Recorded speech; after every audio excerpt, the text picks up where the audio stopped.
Olá, está no ar o TV Condoc, espaço para exibição de documentários da TV Com e entidades parceiras. O TV Condoc é exibido aqui no Canal 12, todos os sábados e domingos, a partir das 12 horas.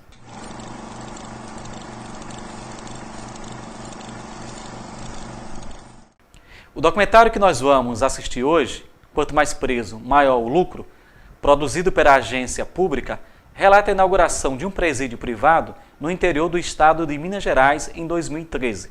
Nesse documentário, se mostra que o estado de Minas Gerais é obrigado a assumir 90% de ocupação nesse presídio e pagar R$ 2.700 por cada detento. Em época de redução da maioridade penal, vale a pena assistir esse documentário e pensarmos sobre os reais motivos que estão por trás dessa alteração constitucional.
Do ponto de vista da Constituição Federal, a privatização dos presídios ela é uma excrescência.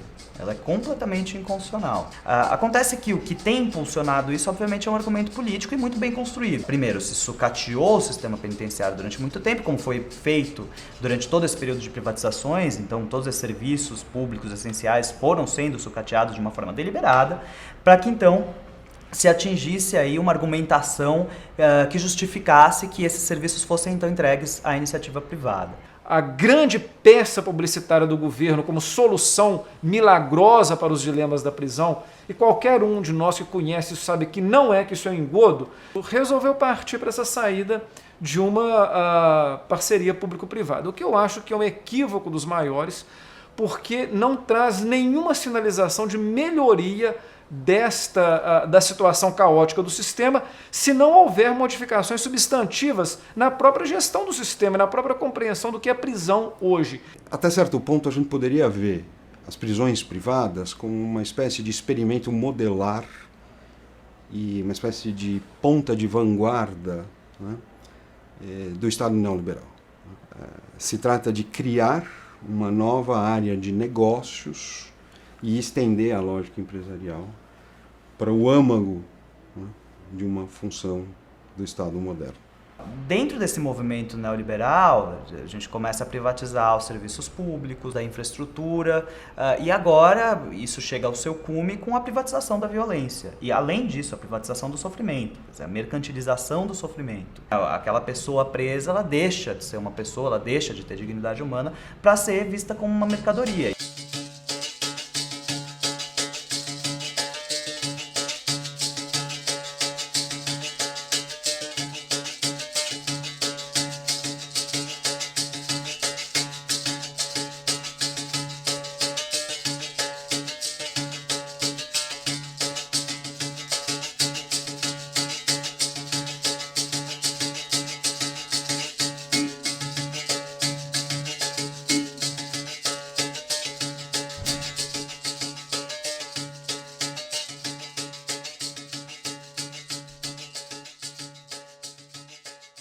O consórcio é formado por 5 empresas. 4 empresas têm experiência de muito tempo em concessões públicas, né? Então, rodovias, concessão de tratamento de resíduos, e uma tem experiência no tratamento de preso, tratamento penal, né? Que é a INAP, tem 10 anos de experiência com cogestão.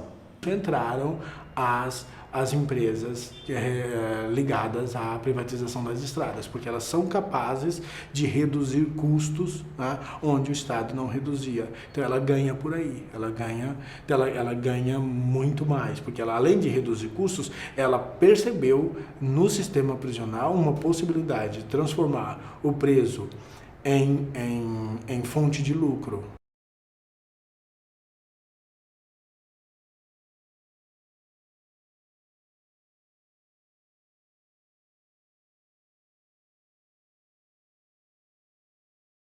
Um país como o Brasil, que tem uma das maiores cargas tributárias do mundo, quer dizer, não faz sentido que a gente vá buscar cortar os gastos da população, que é justamente a mais vulnerável e a que menos goza de serviços públicos. O que a gente trabalha no dia a dia aqui é com a incredibilidade das pessoas, né?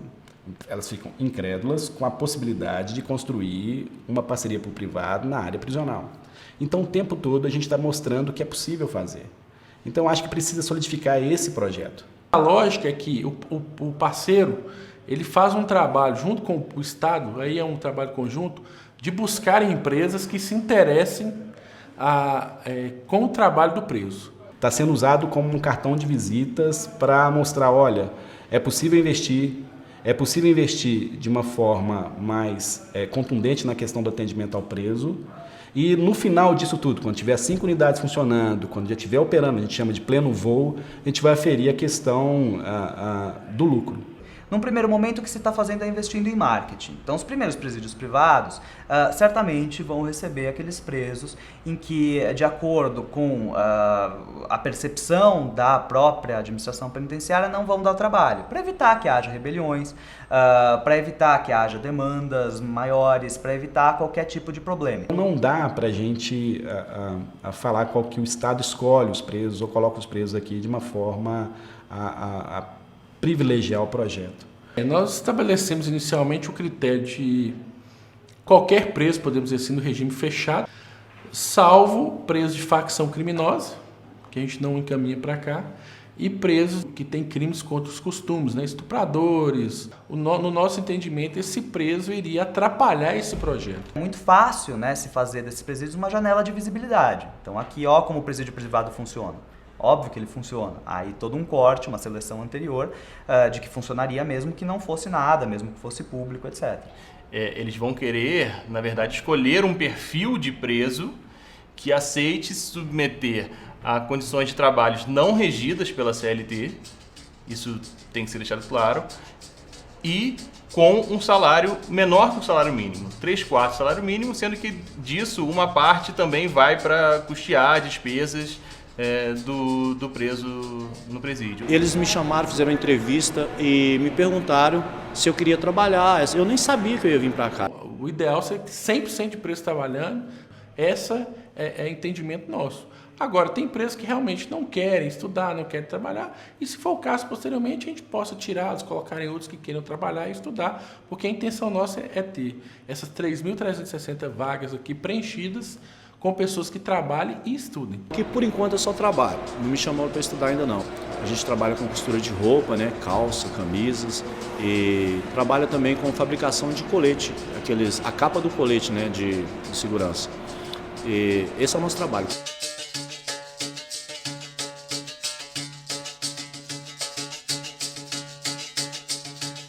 O lucro que as empresas oferem com esta onda de privatização, ele não vem, né, tanto do trabalho prisional, ou seja, da exploração da mão de obra cativa, mas vem do fato que os presos se tornaram uma espécie de consumidores cativos, não é, dos produtos vendidos pela indústria da segurança, e da indústria da infraestrutura necessária à construção de complexos penitenciários. A empresa tem eletrônica, que é do ramo de segurança eletrônica. Eles fabricam dentro da unidade prisional sirenes, alarmes, vários circuitos de segurança. Temos a empresa Fortline, que é do ramo de calçado de segurança. Então ela fabrica coturnos, botas de proteção. Temos também a empresa Jopesa, que também é do ramo de calçado de seguranças. Temos também a empresa São Francisco Indústria, a de Paulo, que trabalha com confecções de uniformes e artigos militares e também trabalha com confecções de calçados de segurança. Além de ser a concessionária que administra o contrato, a GPA também ela contrata a mão de obra do preso para prestação de serviços, como serviços gerais, hidráulica, serviços de elétrica. Então nós temos a GPA com boa parte dos presos também contratados para a prestação desses serviços. Antes era uma indústria que estava dentro do Estado, era a indústria da alimentação, era a indústria da corrupção, era a indústria do favorecimento, que já operava de fora para dentro e com alguns agentes públicos.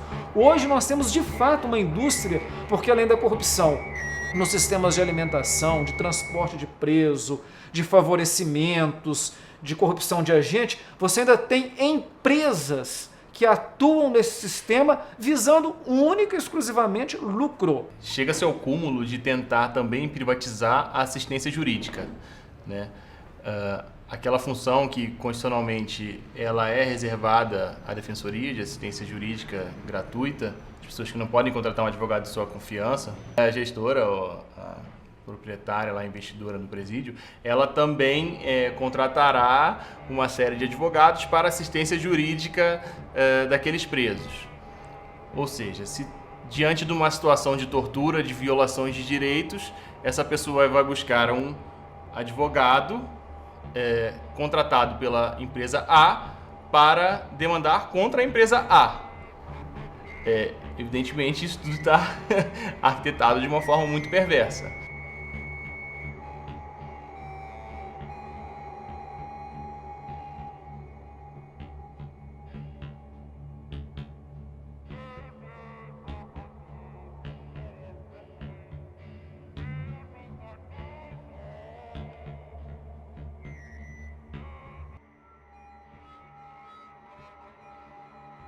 Que a partir do momento que você enraiza um interesse econômico lucrativo na gestão do sistema penitenciário, o Estado cai numa armadilha de muitas vezes ter de abrir mão da melhor opção de política, né, em troco da necessidade de garantir um retorno ao investimento que a iniciativa privada fez na área.